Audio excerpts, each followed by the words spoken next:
Hello and welcome back. It's Arleen Smith, and this is Healing the Hearts of Healthcare. I'm so glad that you're here. And today's topic on our podcast is all about why you need to guard your heart from your day-to-day experiences and why it's so important.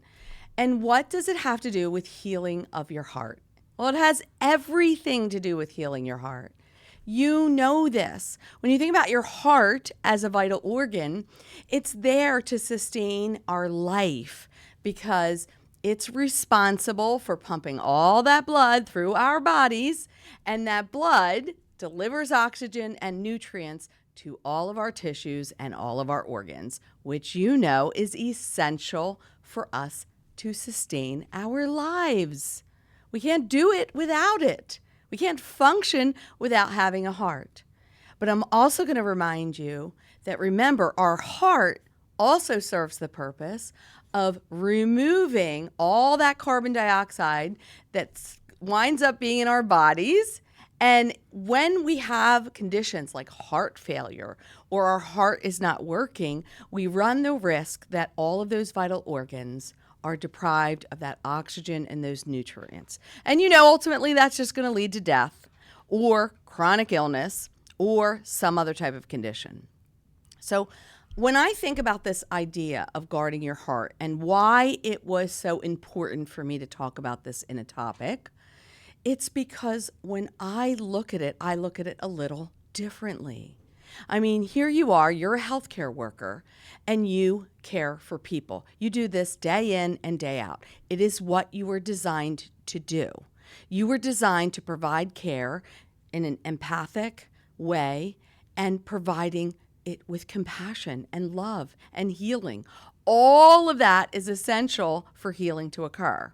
And I would argue if you don't have those things in place, healing truly cannot occur. It will be limited, and you will see that. And I know you've probably seen this like me. There are people in our field, and they experience that compassion fatigue.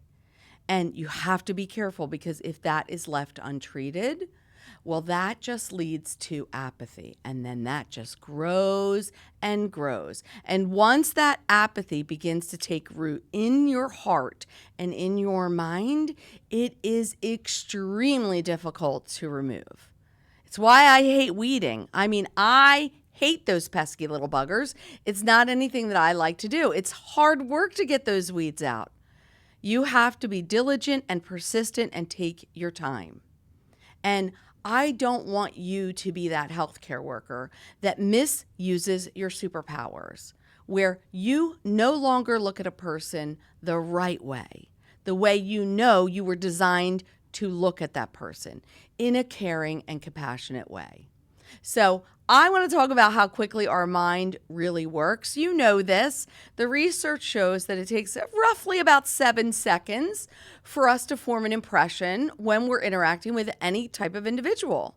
7 seconds, that's it. People are sizing you up and you are sizing them up. And I want you to look at this differently. I want you to train your mind to use that 7 seconds to not form an opinion about a person. So step 1 in guarding your heart is you must lead with positive intent.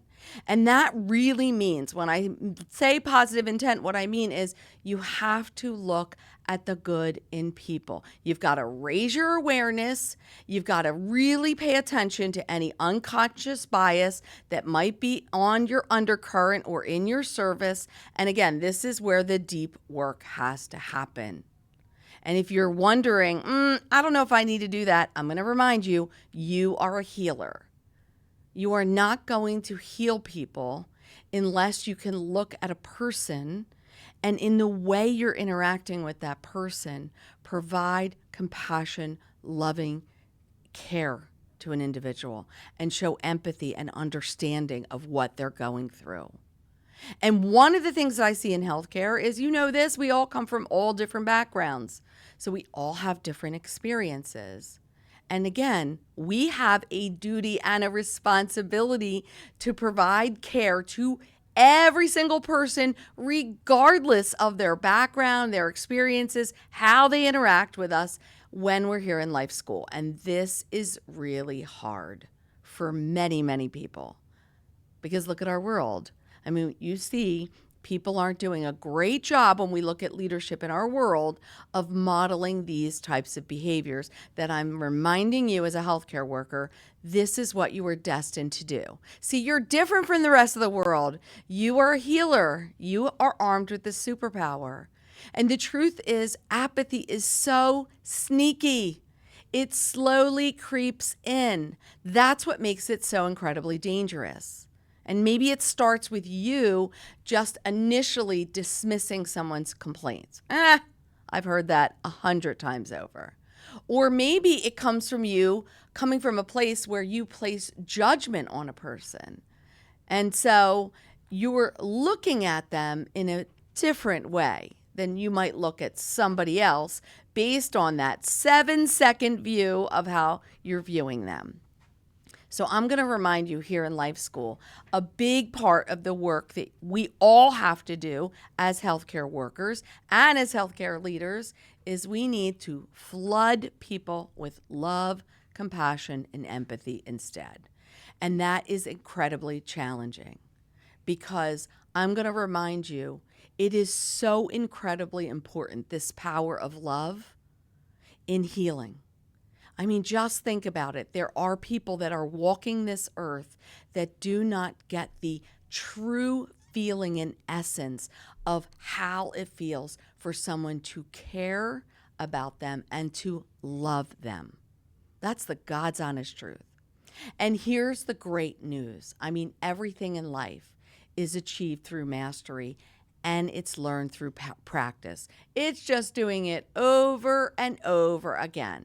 But here's the little secret that I'm going to remind you. You've got to be willing and open to actually practice it.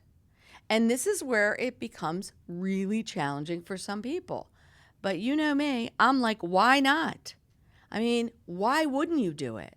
I mean, I want to believe that people like us that are wired to care, that are put on this earth, and you know it, it's deep, it comes from within.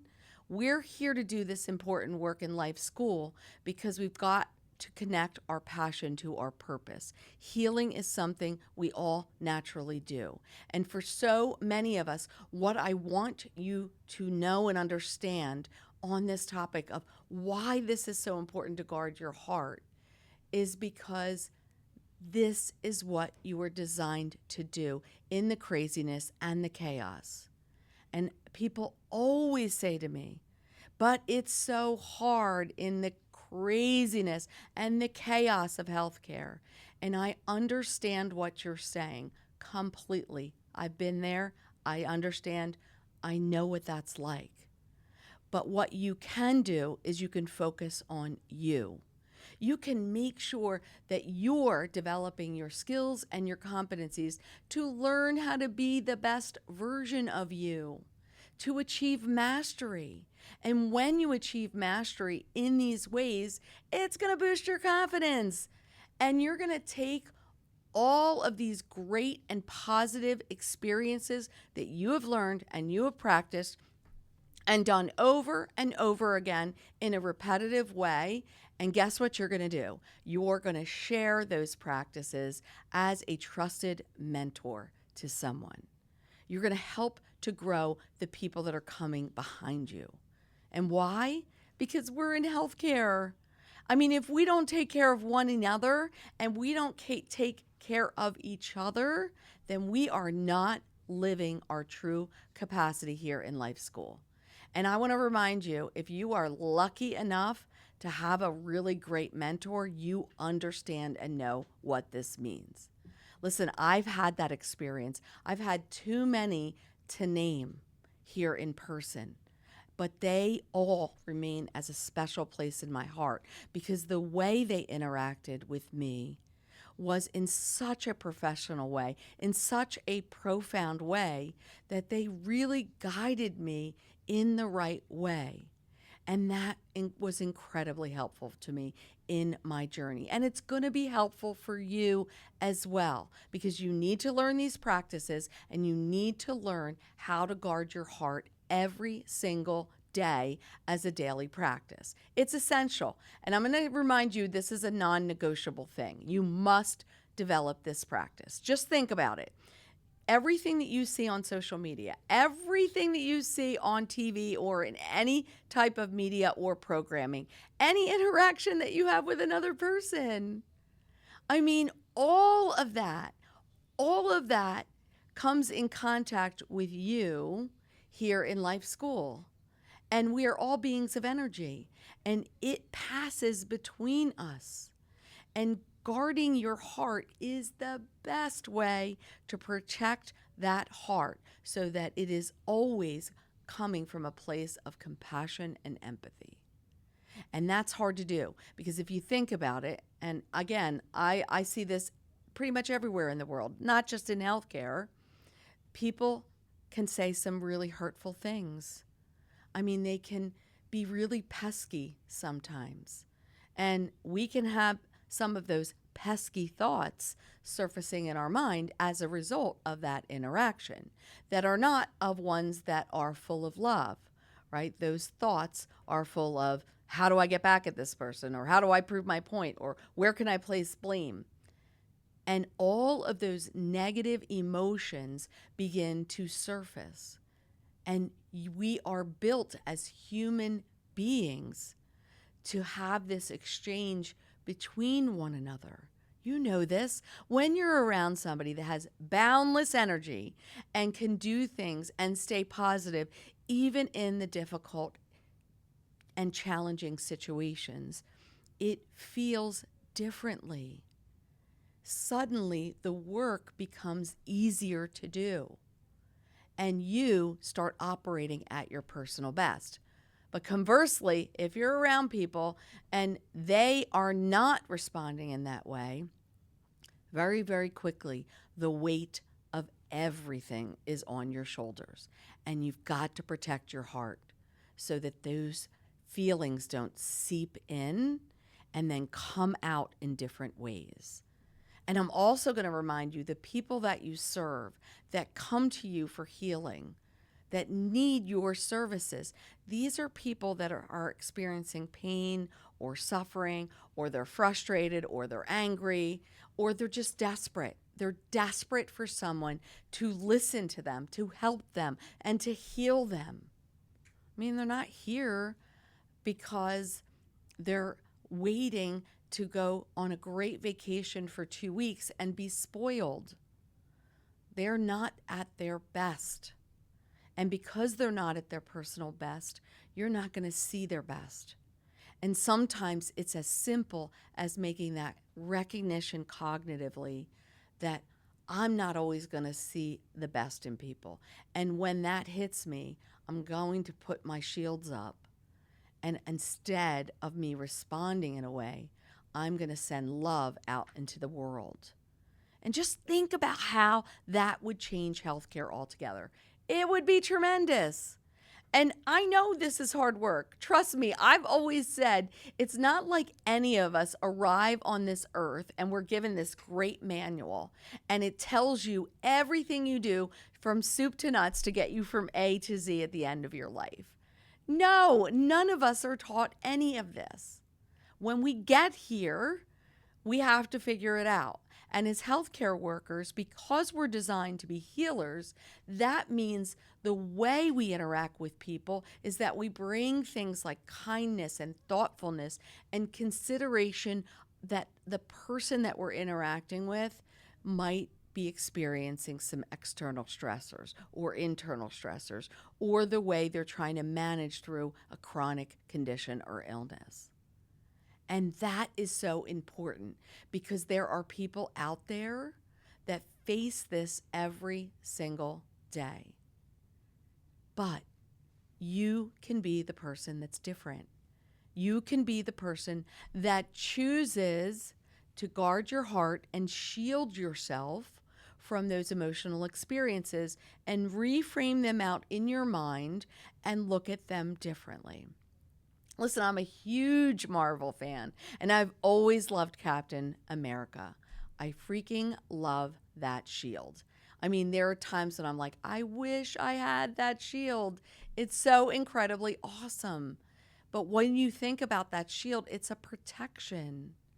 And there are so many people that have come before us in the history of time, and they've worked really, really hard as visionary leaders to show us in this world how important this skill is to develop, which is the way we respond to people in stressful situations is something that's within our control. But we also have to guard our heart so that we don't allow the very dangerous things to come in that take us down a road where we lose all belief in hope for a future that can be better. I mean, I know this to be true. I believe it deep down in my soul that humanity is good. And there are lots and lots of examples of goodness that's happening all around us at any given time. But because of technology and because of social media and because of algorithms and because of the way energy is passed, all of the negative stuff really bubbles up a lot and comes right into our feeds and into our minds. And if you're not careful, those things will activate you emotionally. And you will always hear me educate on the importance of slowing down your pace in healthcare, taking a couple good, deep, cleansing breaths, centering yourself, and picturing someone or something that you love in that moment before you go into that room. Listen, we got to get better at connecting our minds and our emotional systems together, right? We've got to get better at recognizing this correlation and connection. That if we slow down our pace, when we begin to start noticing that the environment is shifting underneath our feet, or a person is getting agitated or upset, we're getting better at doing things like reading body language and paying attention to what's happening around us. And you need to do this in healthcare because if you haven't figured it out, we are all working in a post-COVID healthcare system and world.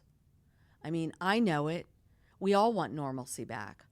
Raise your hand if you want it, because I know I do. I wish, there are times where I wish I had that magic genie lamp and I could just wish on that lamp. And one of those wishes would be that experience never happened, because it absolutely changed and altered healthcare. And it absolutely changed and altered the workforce. But I'm also going to remind you, it's a real call to action for all of us as healthcare workers to take a breath, to find our center, and to remind ourselves that we are designed to do this work because the essence of who we are, this compassion and empathy that is deep within us, needs to come out regardless of what's happening around us. And I will always tell you, as a nurse educator, I feel like everything I develop and create, I'm constantly threading through the content, through any kind of educational content, the importance as healthcare workers that we play in really making sure the environment where our patients are living and residing, and even if it's short term or long term or whatever the conditions are, that we are zeroing in on that environment and making sure we're self-aware as to how we're working together in an environment that really is creating a sense of peace, and it feels like a place where healing can occur. I know. Listen, I worked in the ER. I know how tough and challenging and chaotic healthcare systems can be. I'm not saying that those experiences are not going to happen from time to time and you're going to have a series of those from time to time. Of course it happens. It happened many times because people are people and conditions change, and sometimes we can't control those conditions. And I'm talking about those situations that are directly within our control. And that is where we can do a better job in the field of healthcare as healthcare workers to sort of call an audible and make sure that we are managing our emotions in these highly stressful work environments where people might be frustrated, angry, or even antagonistic. And that's where the deep work happens. And again, because you're a highly skilled healthcare worker, you know this, you're never going to control what's going to happen around you. The only thing that you can control is you and how you respond. And if you respond in a loving way, where it's authentic and it's genuine and it's palpable and people can feel it, it changes everything. And if you're struggling with this because it's a little too woo-woo for you, I'm going to remind you that what I want you to think about is maybe those kind words, maybe that loving act that you did, whether it's you held someone's hand or you added a few extra moments in that conversation for reassurance, or just to be a listening ear and to not talk, or to say, I'm so sorry that you're going through these experiences. Maybe that's the only kind thing that has happened that person in a very long time. And let that be the thing that pushes you forward. Because you know this, we are all whizzing about this world and our life, I feel like at such a tremendous fast pace.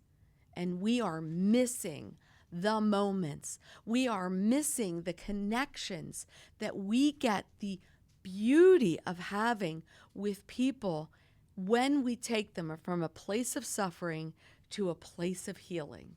I mean, it is tremendous.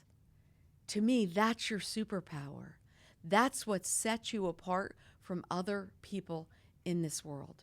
So when we talk about guarding your heart and how to actually do it in the day-to-day, and again, I'm talking about protection.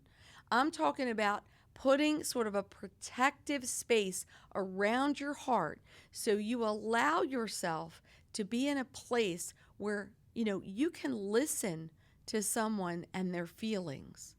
You can respond with empathy and compassion.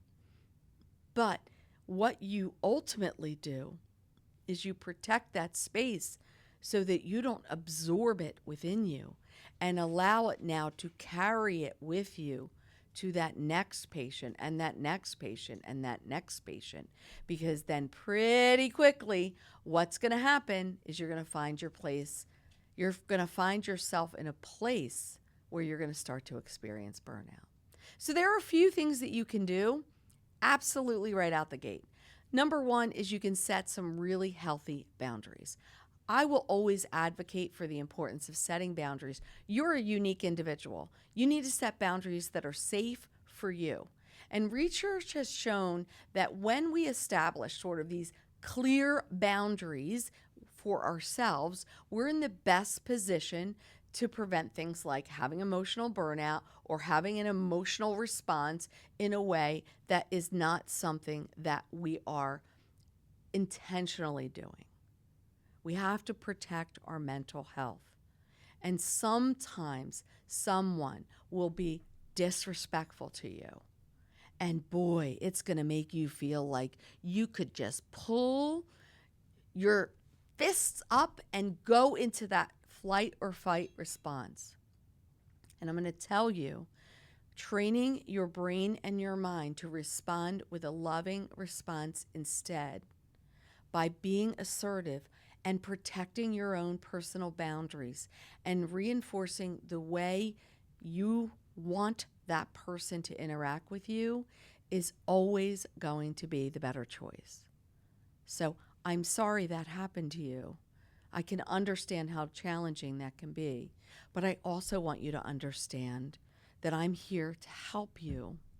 That's all I'm trying to do, is I'm here to support you and help you. And that is a great way to start those conversations. And don't be afraid to say, I feel like that you might be disrespecting me. And I know that's not your intention. I know that's coming from a place where you're just frustrated because you can recognize that I'm here to help you. And that is incredibly important. It's also important to remember in doing these strategies of guarding your heart. Number 2 is you've got to practice mindfulness and meditation. This has got to be part of your daily practice. The research has shown that people that do this, that they take moments out of their day to be in quiet, still silence, to just concentrate and focus on their breathing and what's happening inside their body, they are able to reduce their stress and they are better positioned to self-regulate their emotions. So you are no different. So find some time throughout the day and go into that quiet, sort of still silence. And number 3, like you have to develop your emotional intelligence skills. I mean, this isn't something that I know for me when I came into nursing, this wasn't even on the radar. So I know we're doing better in providing education around the importance of emotional intelligence.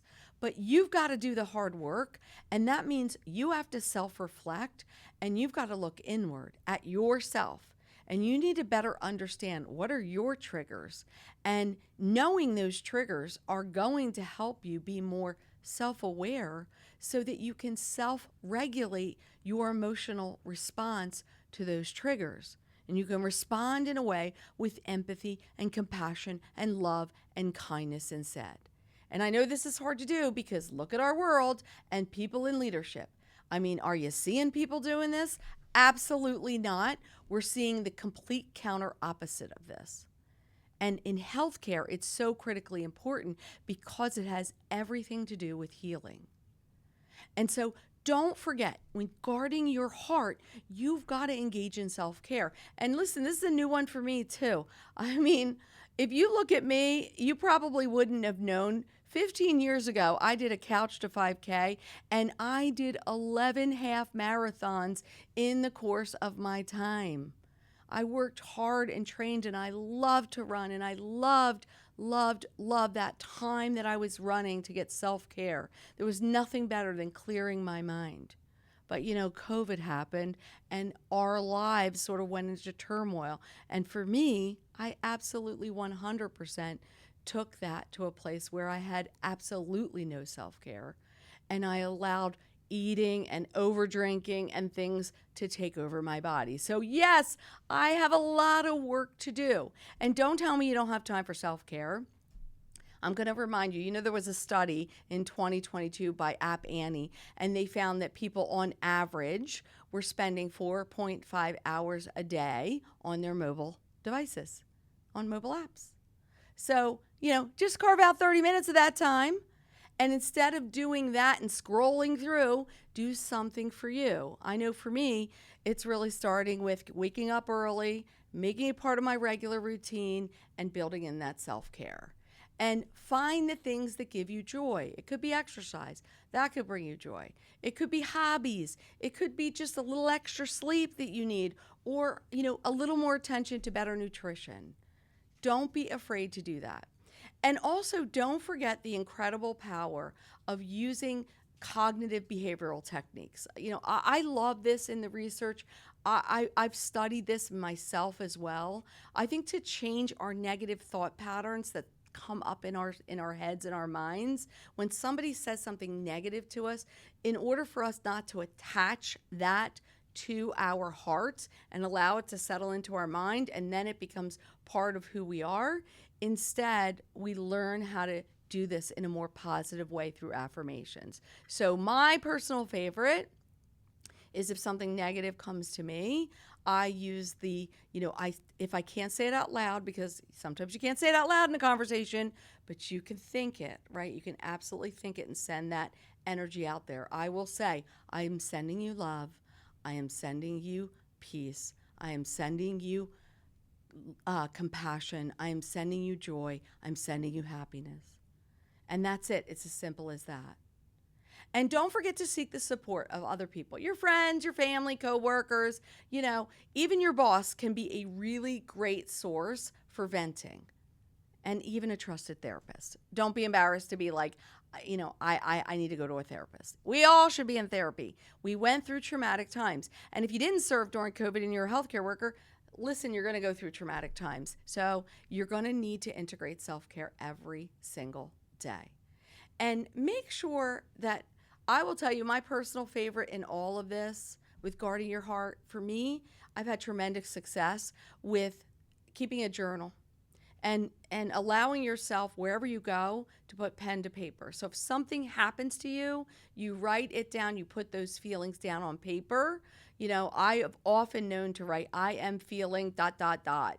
right? I choose to feel ... instead. Very, very simple. I choose to release any feelings of ... I see ... instead. We've got to change our mind. Our mind has incredible power to make sort of that switch. And I know it takes practice. Listen, I know it's hard work, but it is necessary. I mean, you're a healthcare worker, and if you are not getting educated on this, you need to learn how to integrate these practices in your day-to-day and to protect your heart from everything you experience. Because your heart serves a purpose. And when you're in healthcare, your heart should be full of all the wonderful memories, all of the beautiful thoughts, the things that have meaning for you, where you are so proud of the work that you have done or achieved, that you've touched another person in their life and you've made a significant change. That's what we have to hold on to. We can't allow that negative stuff to drag us down. That's not guarding our heart. And listen, not everybody can do it, but I know you can do it because you're here on this podcast. So celebrate that. Learn how to let the feelings of joy and happiness fill your spirit. Allow the feelings of love to wash over your body. Allow yourself in that moment to be flooded with feelings of what you are accomplishing every single day, despite all the challenges you face, because it's healthcare and you're never going to be able to fix every single challenge. But you can fix you so that when you enter the workplace, you're the best version of you. Listen, I hope you took something from this podcast, but more importantly, I hope you listen in on a future podcast. And if you do not hear it enough, I can't say it enough. Thank you for everything you do every single day in the care of the people that you serve. The work you do is extraordinary, and you should be incredibly proud of everything you do. Goodbye, everyone.